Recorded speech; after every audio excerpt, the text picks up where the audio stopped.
अरे भाभी आप आ गई। बहुत दिनों से मैं आपको याद कर रही थी और बच्चे भी बहुत याद कर रहे थे। कैसी हैं आप? अच्छी हूँ मैं, तुम बताओ कैसी हो? बहुत टाइम हो गया तुमसे मिले हुए, मैंने सोचा आज मिल के आ जाती हूँ। तो मैंने इनसे कहा कि मैं आज मिल के आ जाती हूँ। रक्षाबंधन भी आ रहा है इसलिए मैं तुमसे मिलने आ गई। हाँ भाभी, रक्षाबंधन आ रहा है, मैं सोच सोच के बहुत खुश हूँ और बच्चे भी रक्षाबंधन के लिए बहुत ही ज़्यादा खुश हैं। रक्षाबंधन पे घर आएंगे हम लोग, बच्चे पहले से ही शोर मचा रहे हैं, हम मामा के घर जाएंगे, मामी से मिलेंगे, मामा के घर जाएंगे। तो इन्होंने भी बोल दिया है कि 2 दिन पहले ही चले जाना। तो मैं रक्षाबंधन पे भाभी घर आऊँगी। अरे मैं यही तो कहने आई थी, रक्षाबंधन पे तुम्हें आने की क्या ज़रूरत है, मैं तुम्हारे भैया को यहीं भेज दूँगी ना राखी बंधवाने के लिए। बेकार में वहाँ आओगी, गर्मी में बच्चों को लेके परेशान होगी तुम। अरे नहीं नहीं भाभी, परेशानी वाली क्या बात है, मैं तो भाई भाभी से मिलने आऊँगी, 1-2 दिन आप लोगों के साथ रहूँगी, मुझे भी अच्छा लगेगा और बच्चों को भी अच्छा लगेगा। मैं आ जाऊँगी भाभी, ऐसी कोई बात नहीं है। अरे तो क्या हो गया, भैया के साथ मैं भी आ जाऊँगी रक्षाबंधन पे घर पे ही, तुम्हें क्या ज़रूरत है आने की, मैं खुद आ जाऊँगी, तुम परेशान मत हो। मैं तुम्हारे भैया से भी कह दूँगी कि इस बार आपके घर आना है। अरे नहीं भाभी, सब परेशानी वाली क्या बात है, गाड़ी बुक कर देंगे और मैं आ जाऊँगी भाभी। ऐसी कोई परेशानी वाली बात नहीं है, लेकिन भाभी मैं रक्षाबंधन पे घर आऊँगी। ठीक है, देख लेना, तुम्हारी मर्जी है। अच्छा भाभी आप बैठो, मैं आपके लिए चाय नाश्ता लेके आती हूँ। मैं फ़ोन करती हूँ, इन्हें बताती हूँ, इनकी बहन ना बहुत ज़िद्दी है, मानने वालों में से नहीं है। हाँ हेलो। हाँ पता है मुझे, आप हमेशा बिजी रहते हो। मेरी बात सुनो, मैंने तुम्हारी बहन को ना बहुत कोशिश करी कि वो रक्षाबंधन पे घर ना आए, बच्चों को लेके आ जाएगी, मेरे को पूरे दिन चूल्हे में जलना पड़ेगा। वो नहीं मान रही है ना, वो आने के लिए जिद कर रही है।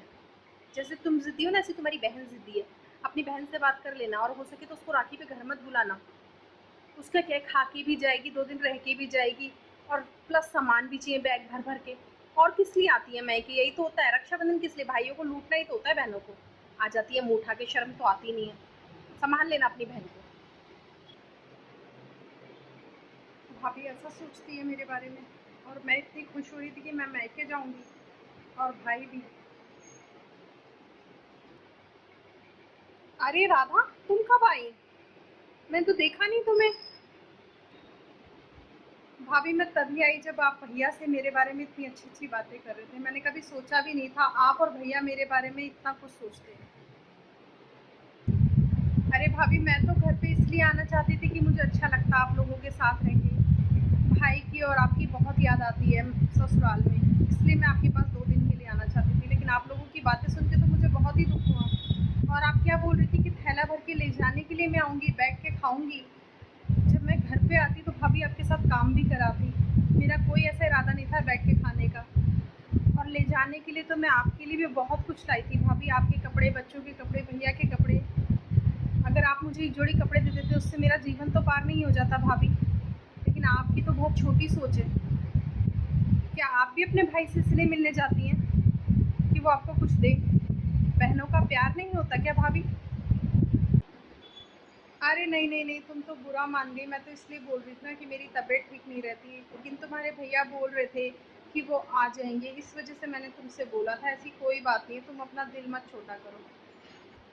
भाभी मैं क्या अपना दिल छोटा नहीं करूँ, आप देखो आप कितने छोटे दिल की औरत हैं, और आप जैसी भाभी होगी ना तो कोई लड़की अपने मायके नहीं जाएगी कभी। आप लोगों को यही क्यों लगता है कि बहन आ रही है तो कुछ लेने ही आ रही है, हो सकता है वो कुछ देने आ रही है। वो जो अपने भाई भतीजे भाभी के लिए इतना प्रेम लेके आती है, वो आप लोगों को देके जाती है, वो कम है क्या? आप लोगों की सोच कभी नहीं बदल सकती। और हाँ, भैया को बोल देना मैं आप कभी भी घर नहीं आऊँगी।